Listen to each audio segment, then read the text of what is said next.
Hello dear learners, this is Rakhi Tiwari and welcome again my YouTube channel. तो आज हम बात करने जा रहे हैं जो लास्ट वीडियो से आपका कनेक्टेड है। लास्ट वीडियो में हमने सोशल स्टडी के लेसन प्लान की बात करी थी।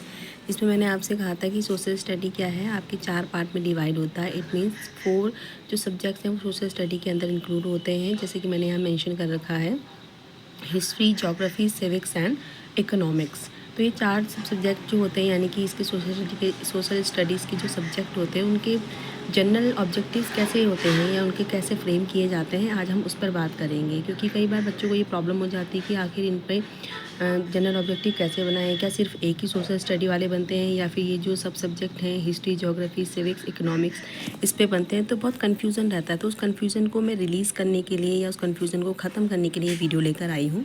तो चलिए बात करते हैं जनरल ऑब्जेक्टिव्स की, जिसमें हम सबसे पहले देखते हैं यहाँ पर इतिहास के, यानी कि हिस्ट्री के जनरल ऑब्जेक्टिव, जो कि मैंने हिंदी और इंग्लिश दोनों में लिखे हैं। जिन बच्चों को जिस मेथड से इजी पड़ता है आप उस मेथड पे उसको ले सकते हैं या उस मेथड से उसको लिख सकते हैं आराम से। तो ये देखिए, जैसे कि मैंने इतिहास में लिखा है कि विद्यार्थियों में इतिहास विषय के प्रति जानने की रुचि उत्पन्न करना। तो इस तरीके से क्या है, 5-5 एटलीस्ट आपको हमेशा जनरल ऑब्जेक्टिव लेसन प्लान बनाते वक्त हमेशा बनाने चाहिए। एटलीस्ट 5 तो कम से कम होने चाहिए। ये इतिहास के जो हैं आपके हिस्ट्री के इंग्लिश में बनाए हुए जनरल ऑब्जेक्टिव हैं। इसके बाद सेकंड पॉइंट हम बात करते हैं।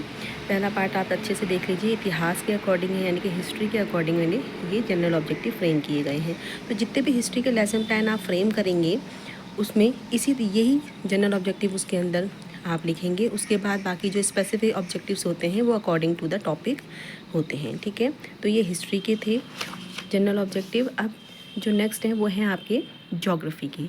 तो ये देखिए, ज्योग्राफी में भी एटलीस्ट 5 तो हमने क्लियर कर रखे हैं, 5 तो एटलीस्ट लिखे ही लिखे हैं।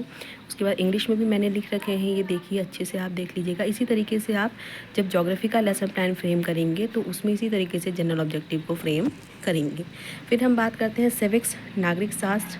तो उसमें भी हम इस तरीके से लिख सकते हैं। उसमें भी एटलीस्ट मैंने 5 तो फ्रेम कर रखे हैं। तो 5 हमारे क्या होता है, मिनिमम एरिया या मैक्सिमम एरिया आप मान के चल सकते हो कि 5 तो आपने लिखने ही लिखने हैं। उसके बाद आप स्पेसिफिक ऑब्जेक्टिव को फ्रेम करते हैं। तो ये आपके हैं सिविक्स के, नागरिक शास्त्र के। उसके बाद आपका आता है अर्थशास्त्र, इकोनॉमिक्स। बेसिकली 6 to 8 में आपको इसके लिए टॉपिक्स मिलने थोड़े से दिक्कत होंगे, लेकिन उसके ऊपर की क्लासेस में आपको आराम से इकोनॉमिक्स के टॉपिक मिल जाएंगे। लेकिन कोई हो सकता है कि कहीं कहीं पे आपको कोई टॉपिक मिल जाए जो कि इकोनॉमिक्स से रिलेटेड हो। तो जब आप इकोनॉमिक्स का लेसन प्लान फ्रेम करेंगे तो आप इस तरीके से उसके जनरल ऑब्जेक्टिव्स को फ्रेम करेंगे, जैसे कि मैंने यहाँ पे लिखे हुए हैं।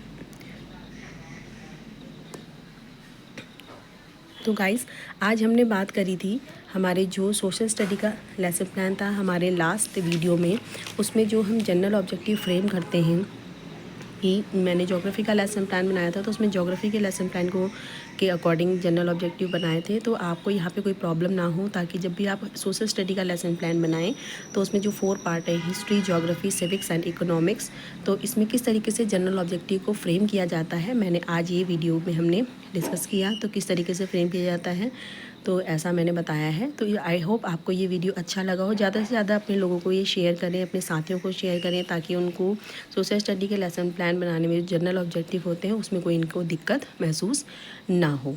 Thank you so much.